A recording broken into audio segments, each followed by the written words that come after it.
Wine is an important part of most wedding receptions. I often recommend that my brides make their own wine, and for a number of reasons. It's fun, it's easy, and it's a fraction of the cost of store-bought wines. Starting at just about $5 a bottle, it's a great way to cut costs. Your local wine retailer will have all of the ingredients and the equipment that you need to make high-quality wine either in their store or in the comfort of your own home. Now obviously we all love enjoying wine at wedding receptions, but there are a few key decisions that need to be made before we get there. The first is cocktail hour. During your cocktail hour, you'll be serving an assortment of food with many flavors, so you want to choose wines that are easy and approachable.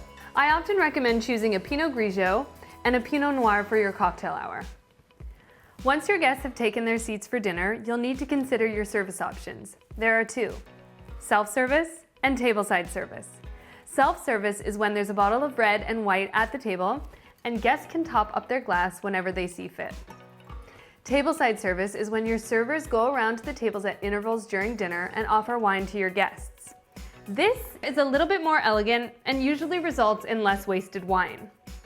A common question I'm always asked is, what wines go best with dinner?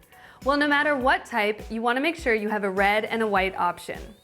Old Faithful selections are a Chardonnay and a Cabernet Sauvignon. These go-to wines are well liked and pair well with most dishes, but especially well with beef, like this beef tenderloin.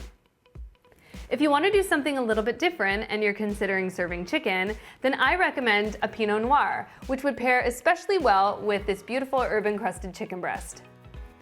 If you're considering serving fish, then a white wine is a must. Sauvignon Blanc complements fish really well, like this beautiful salmon trout. And lastly, if you're serving a tomato-based option like this beautiful gnocchi, or you have a vegetarian option, then I highly recommend pairing that with a Merlot.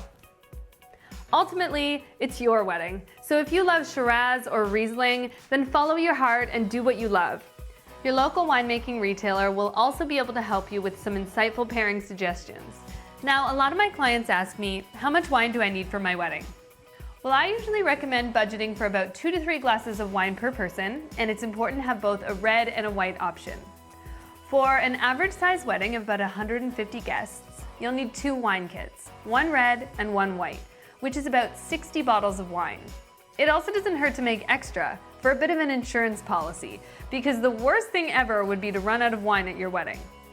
You can also consider making extra wine for all of your wedding-related events, like your bridal shower, your engagement party, or even your rehearsal dinner.